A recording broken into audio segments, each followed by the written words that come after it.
Hello అండి. ఈరోజైతే evening snacks తీసుకొచ్చానండి. చూడండి ఎంత అందంగా ముస్తాబైనాయో. చక్కగా క్రిస్పీగా కరకరలాడుతూ ఆయిల్ పీల్చకుండా తక్కువ టైంలో ఎక్కువ టేస్ట్నిచ్చేవి తోటకూర వడలండి.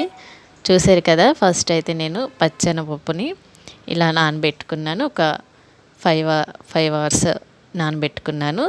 ఇలా నానబెట్టుకుంటే ఏంటంటే చక్కగా త్వరగా పేస్ట్ అయిపోతే మెత్తగా నలిగిపోతాయి. దీన్ని మనం కచ్చాపిచ్చిగా పేస్ట్ చేసుకుంటే సరిపోద్దండి. దీనిలోకి అయితే నేను ఒక చిన్న అల్లం ముక్క, జీలకర్ర, అలాగే ఒక పచ్చిమిర్చి, వెల్లుల్లిపాయలు యాడ్ చేస్తున్నాను.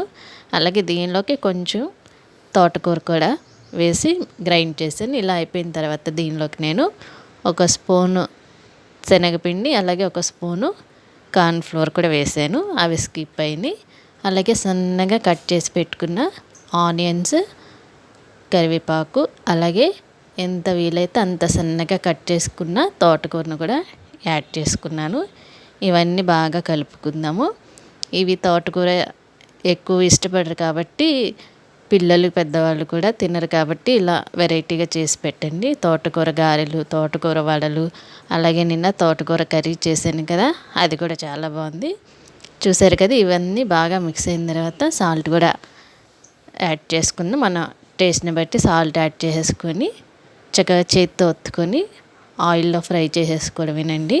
చూసారు కదా, ఇలా మొత్తం మ్యాగ్నేట్ చేసేసుకొని ఇప్పుడు మనం ఆయిల్లో డీప్ ఫ్రై చేసుకుందామంటే ఏంటంటే చక్కగా ఇవి ప్రెగ్నెంట్ లేడీస్కి బాగా యూస్ అవుతాయండి. ఎందుకంటే రెగ్యులర్గా తోటకూర అనేది తినాలి కాబట్టి, ఆకుకూరలు అనేది తినాలి కాబట్టి చక్కగా వీళ్ళు ఇలా ట్రై చేసుకొని తింటే రోజుకో వెరైటీ మనకి చాలా యూస్ అవుతుంది. మనకి బ్లడ్, ఇవన్నీ కాల్షియం, ఐరన్ ఇవన్నీ కావాలి కాబట్టి ఆకుకూరలు, అలాగే ఆకుకూరలతో పాటు మునగాకు, బీట్రూట్ జ్యూస్ ఇవన్నీ తీసుకుంటే మనకి బ్లడ్ ఒకళ్ళు ఎక్కించుకోవాల్సిన పని లేదు. అలాగే మనకి హెల్తీగా, అలాగే మనకి బలం కూడా ఉంటుంది. చక్కగా మీరు కూడా ఒకసారి ట్రై చేయండి ప్రెగ్నెంట్ లేడీస్. నేనైతే ఇలానే ట్రై చేశాను. అంటే మా అమ్మగారు చేసి పెట్టు. ఇలా చూడండి ఒకసారి. ఆయిల్లో డీప్ ఫ్రై అయిపోయిన తర్వాత మనం సర్వ్ చేసుకుంటే అయిపోతుంది. ఆయిల్ బాగా హీట్ అయిన తర్వాత ఇవి ఫ్రై చేసుకుంటే ఆయిల్ అనేది పీల్చకుండా, అబ్జర్వ్ చేయకుండా ఉంటుంది. చూసారు కదా, రెండు వైపులా చక్కగా కాలిన తర్వాత మనం తీసేసుకోవచ్చు. క్రిస్పీగా చాలా బాగున్నాయండి. మీరు కూడా ఒకసారి ట్రై చేయండి. అలాగే మన ఛానల్ని ఇంకా సబ్స్క్రైబ్ చేయకపోతే సబ్స్క్రైబ్ చేయండి ఫ్రెండ్స్. అలాగే వీడియో ఎలా అనిపిస్తుందో కామెంట్ చేయండి. చాలామంది కామెంట్ చేస్తున్నారు.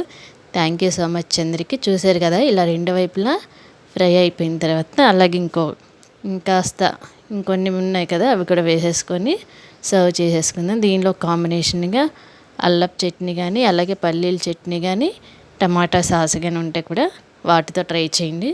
నేనైతే టమాటా సాస్తో టేస్ట్ చేస్తున్నాను. చాలా అంటే చాలా బాగా వచ్చినాయి.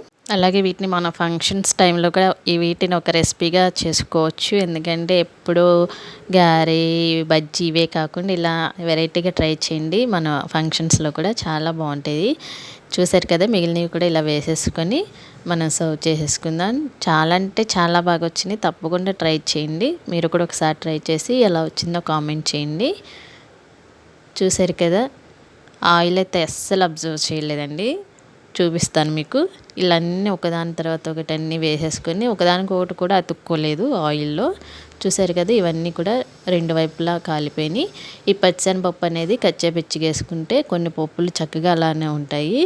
అవి నవ్వులేటప్పుడు చక్కగా పంటి కింద క్రిస్పీగా చక్కగా బాగుంటాయి. చూసారు కదా, సర్వింగ్ బౌల్లోకి తీసేసుకొని నేనైతే సాస్తో ట్రై చేస్తున్నాను. చాలా అంటే చాలా బాగున్నాయి కదా. ఇదైతే తోటకూర ముదిరిందండి ఆకు. ఇలా కర్రీకి అయితే ఎక్కువసేపు ఉడకాలి కాబట్టి ఇలా ఒకసారి ట్రై చేయండి. చూసారు కదా, ఆయిల్ అయితే అబ్జర్వ్ చేయలేదు. నేను ఇప్పుడు సాస్లో నంచుకొని టేస్ట్ చేసి చెప్తాను ఎలా ఉందో. టేస్ట్ మాత్రం ఎక్సలెంట్గా ఉంది. మీరు కూడా ఒకసారి ట్రై చేయండి. Thank you so